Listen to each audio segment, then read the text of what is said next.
پر دلالت کرتا ہے. ہاں، حضرت صحیح مسلم میں حضرت معاویہ بن حکم رضی اللہ تعالیٰ عنہ کی ایک روایت ہے. وہ کہتے ہیں کہ اللہ کے رسول صلی اللہ علیہ وسلم سے کسی نے کہا کہ وَمِنَّا أُنَاسٌ يَتَطَيَّرُونَ، ہم میں کچھ لوگ ایسے ہیں، ہاں، کہ کچھ لوگ ایسے ہیں جو شگون لیتے ہیں. قال ذلك شيء يجده احدكم في نفسه فلا يصدنكم، تو انہوں نے جواب دیا کہ یہ کوئی ایسی چیز ہے جو تم میں سے کوئی شخص اپنے دل میں پاتا ہے، دل میں اس قسم کا خیال آتا ہے، لیکن ایسی چیز، ایسے خیالات تم کو کام سے روکنے نہیں چاہیے. اگر اس قسم کا خیال پیدا ہو تو تم کو اس خیال سے اپنے ارادے اور کام سے باز نہیں آنا. کیا مطلب؟ یہ آگے اللہ کے نبی صلی اللہ علیہ وسلم کی حدیث میں بھی ہے، یہ غالباً ہاں اللہ کے رسول صلی اللہ علیہ وسلم سے ہی روایت ہے، یہ صحیح مسلم کی. اور ایک دوسری روایت بھی ہے جو شیخ محمد بن عبد الوہاب نے نقل کی کہ ہر شخص کے دل میں ایسے خیالات آتے ہیں بعض مرتبہ. ابھی ایسے خیالات آتے ہیں چھوڑ کر تھوڑا سا میں اشارہ کروں کہ ہمارے یہاں مسلمانوں میں ایسی کتنی چیزیں ہیں جو سمجھی جاتی ہیں. کچھ لوگ عقیدہ رکھتے ہیں، کچھ لوگ بولتے ہیں بلی نے رستہ کاٹ لیا، ایک آدمی گزر رہا ہے، بلی نے رستہ کاٹ لیا، تو لوگ واپس ہو جاتے ہیں کہ اب ہمارا کام بگڑ جائے گا. یہ ہمارے ہاں مسلمانوں میں روافظ میں پایا جاتا ہے، قبر پرستوں میں اس قسم کی بہت سی چیزیں پائی جاتی ہے، اور پھر ان کے اثرات سے. اور پھر یہ چیز آئی ہے غیر مسلموں سے، اہل جاہلیت میں تھی، ہندوؤں میں ہے. ہاں، گھر سے نکلنے لگے تو ٹوکنا نہیں چاہیے، شیشہ ٹوٹ گیا اس کا مطلب کچھ برا ہونے والا ہے. ہاں، میں نے تو بعض مذہبی چیزوں میں بھی پڑھا، حیرت ہوتی ہے مجھے. ہاں، مجھے یہ شک ہو رہا ہے، بعض لوگوں نے حوالے سے نقل کیا کہ بعض مسلک کے فقہی کتابوں میں بھی ایسی چیزیں موجود ہیں. جیسے مثال کے طور پہ میں نے کہیں پڑھا، فی الحال حوالہ یاد نہیں ہے، حقیقت الفقہ میں غالباً اس کا تذکرہ ہے کہ بعض حنفی کتابوں میں یہ ہے کہ اگر مسواک ایک بالشت سے کم ہوگی تو یہ انسان کے لیے ضرر رسا ہے، فلاں فلاں بیماری ہو سکتی ہے، یا ایسی اس قسم کی بات. کوئی حدیث، کوئی روایت نہیں ہے. ہاں، جھاڑو الٹا یا سیدھا رکھا جائے تو ایسا ہو جائے گا. یہ میں نے 2-4 چیزیں بیان کی. اب اس طرح کی کتنی چیزیں، تین تگاڑا کام بگاڑا، اس طرح کا ہمارے ہاں جملہ بولتے ہیں کہ 3 چیز اگر رہے گی تو کام بگڑ جائے گا. تو شادی 3 نہیں رکھنا چاہیے، فلاں 3 نہیں، جبکہ 3 کے آنکڑے قرآن حدیث میں کتنے ہیں؟ وضو کے اعضاء کو 3 مرتبہ دھونا ہے، کتنے اعمال 3 مرتبہ کرنا ہے، مغرب کی رکعت 3 ہے. تو یہ 3 کی تعداد میں کچھ لوگ نحوست محسوس کرتے ہیں. ہمارے یہاں کچھ لوگ بولتے ہیں کہ یہ نمبر میرے لیے جو ہے ان لکی ہے، برا ہے، اگر یہ نمبر تعداد رہے گی تو برا ہوگا، اور یہ نمبر رہے گا تو یہ میرے لیے لکی ہوگا. یہ ہندوؤں کے یہاں ہیں. ایسی کتنی چیزیں ہیں. جسم کے اعضاء میں کوئی لڑکی آ رہی ہے تو پہلے اس کو چیک کیا جاتا تھا کہ اس کے پیر کے جو نیچے کا حصہ ہے اس میں اگر سیدھا پن ہے اس کا مطلب وہ منحوس ہے. ہمارے یہاں میں نے سنا کچھ لوگوں سے کہ ابھی بھی کچھ لوگ کرتے ہیں. پہلے ہی ہوتا کہ بارات نکلتی تھی تو دولہے کو سوار کیا جا رہا ہے کسی سواری پہ، گھوڑے وغیرہ پہ، اس کے نیچے نکلنے سے پہلے انڈا رکھ رہے ہیں. اگر انڈا نہیں ٹوٹا تو بدشگونی، ٹوٹ گیا تو شگون اچھا ہے. یہ جو چند باتیں مجھے یاد آ رہی ہیں، میں ایسا سمجھتا ہوں کہ یہاں جو لوگ موجود ہیں، اور خاص طور سے ہماری مائیں بہنیں خواتین میں اس قسم کی چیزیں بہت عام ہیں. اور اس کے بڑھنے کی ایک وجہ، جیسا کہ میں نے کہا تھا، فلمی کلچر، ٹی وی کلچر.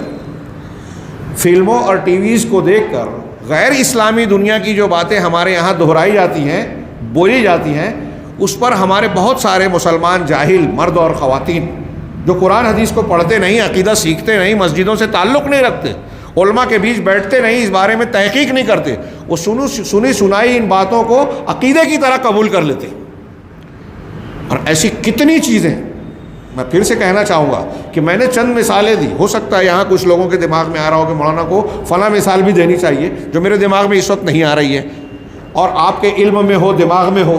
ایسی بہت ساری چیزیں، ان چیزوں کا اثر کوئی بھی انسان کی قسمت پر، خیر شر پر اور نفع اور نقصان سے تعلق میں نہیں پڑتا. لیکن جیسا کہ ہم جانتے ہیں اس قسم کا عقیدہ ہندوؤں میں بڑی شدت سے پایا جاتا ہے.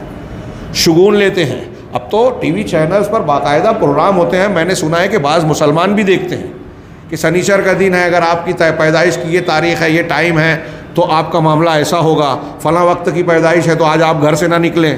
ورنہ آپ کے لیے برا ہوگا، کسی سے لڑائی جھگڑا ہوگا، بحث مباحثہ ہوگا۔ آج آپ کے لیے بہت اچھا ہے، کاروبار میں فائدہ ہوگا، کاروبار میں نقصان ہو سکتا ہے، اس لیے آج کوئی لین دین نہ کیجیے۔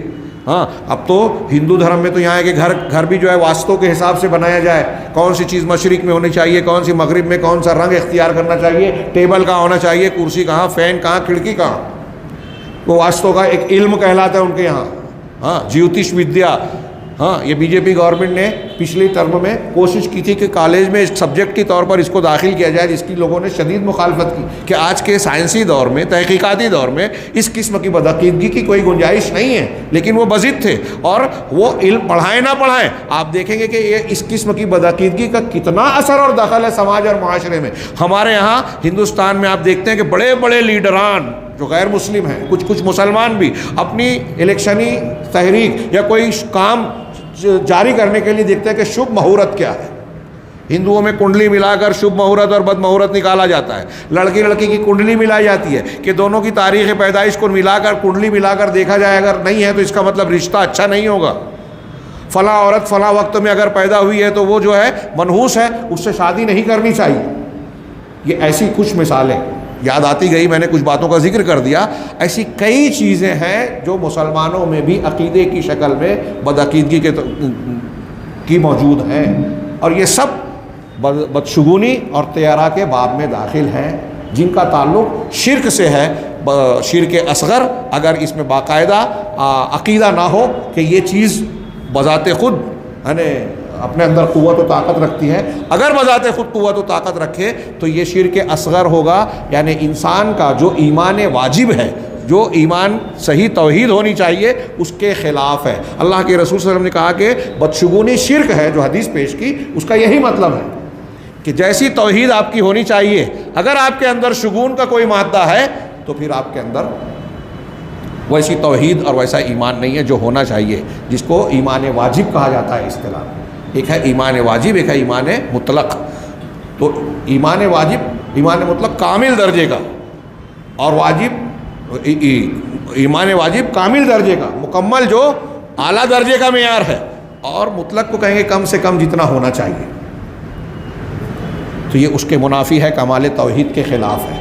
اب کچھ لوگوں میں یہ صحابی رسول نے پوچھا، اور حضرت عبداللہ ابن مسعود کی بھی ایک روایت ہے جو شیخ محمد بن عبد الوہاب نے نقل کی، کہ ہر انسان کے دل میں یہ خیال آتا ہے، آپ کے اور ہم کے بھی، ہمارے دماغ میں بھی بعض مرتبہ آتا ہے کہ کہیں یہ ایسا ہو رہا ہے، برائی تو نہیں ہو جائے گی۔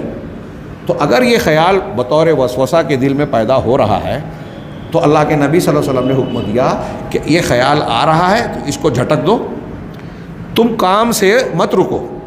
فرض کیجئے کہ آپ کے سامنے سے بلی گزر گئی، آپ نے بہت سن رکھا ہے کہ بلی اگر راستہ کاٹ دیتی ہے تو کام بگڑ جاتا ہے، ایسا بہت سنا ہے، دل میں آپ کے بھی خیال آیا کہ کہیں ہمارا کام بھی تو نہیں بگڑ جائے گا، لیکن آپ کے خیال آنے کے باوجود آپ واپس نہ ہو بلکہ اپنے کام کے لیے آگے بڑھ جائیں۔ تو یہ کہا کہ یہ خیال تم کو کام سے روکنا نہیں چاہیے، اگر آپ نے اپنے آپ کو روک لیا تو اس کا مطلب یہ کہ آپ کے اندر وہ بدعقیدگی ہے، آپ اس کو نقصان دہ سمجھ رہے ہو، اللہ تبارک و تعالیٰ کی بجائے آپ مخلوق ایسی چیز سے ڈر رہے ہو جو ڈرنے کی کوئی وجہ نہیں ہے، آپ کی توحید کے خلاف بات ہے۔ ہاں، اب اگر کوئی شخص کام سے نہیں رک رہا ہے تو اس کا مطلب یہ کہ خیال آنا یہ ایسے ہی باب سے ہوگا جیسے وسوسے آتے ہیں۔ چنانچہ نبی کریم صلی اللہ علیہ وسلم نے ایک یہاں سہولت بھی دی ہم کو اور آپ کو، امت کے لوگوں کو، کہ شیطان کے وسوسے سے کہیے، نفسانی اثرات سے کہیے، یا کوئی اور وجہ سے ہمارے دل میں بدشگونی کے خیالات آ سکتے ہیں، تو دل میں خیال کا آنا یہ ہمارے بس میں نہیں ہے۔ ہاں، لہٰذا یہ گناہ نہیں ہے، جرم نہیں ہے۔ جرم اور گناہ کب ہوگا؟ جب آپ اس خیال کی بنیاد پر کسی کام کے کرنے یا نہ کرنے کا فیصلہ کریں گے کہ میں یہ کام اس وجہ سے کرنے سے رک جاؤں کہ ایسا ایسا ہو گیا ہے، ہاں، تو ظاہر سی بات ہے کہ تب آپ کے عقیدے میں خرابی ہے۔ عقیدہ یہ ہونا چاہیے کہ اس کائنات کا مالک اللہ تعالیٰ ہے، نفع اور نقصان اسی کے ہاتھ میں ہے۔ جو شخص ایسا عقیدہ رہے گا تو اس نے توحید کا مضبوط دستہ پکڑ رکھا ہے، اللہ تعالیٰ کی مضبوط رسی کو تھامے رکھا ہے، اللہ تبارک و تعالیٰ پر بھروسہ ہے، اور جس کو اللہ پر بھروسہ ہوگا اس کو بدشگونی کا خیال، اس کو اس کے اس عقیدے کی کے اندر خلل نہیں ڈالے گا، اور اس عقیدے کے ہوتے ہوئے اس کو کسی کام کو کرنے یا نہ کرنے پر نہیں ابھارے گا۔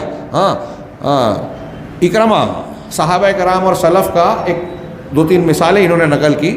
اکرمہ کہتے ہیں، حضرت اکرمہ، کہ ہم حضرت ابن عباس رضی اللہ تعالیٰ عنہ کے پاس بیٹھے ہوئے تھے، ان کے شاگرد ہیں حضرت اکرمہ رحمہ اللہ، تو کہتے ہیں ہم بیٹھے ہوئے تھے، فمر طائر یصیح، تو ایک پرندہ چیختا ہوا گزرا، فقال رجل من القوم خیر و خیر، تو قوم کے وہاں مجلس کے لوگوں نے کہا کہ یہ بھلے کی بھلائی ہے، تو حضرت ابن عباس نے اس سے کہا لا خیر ولا شر، نہ خیر ہے نہ شر ہے، یہ پرندہ اپنی ضرورت اپنے بنیاد پر اڑتا جا رہا ہے، چیختا جا رہا ہے، اس سے ہمارے لیے کیا خیر اور شر ہے، نہ اس میں بھلائی ہے نہ برائی ہے۔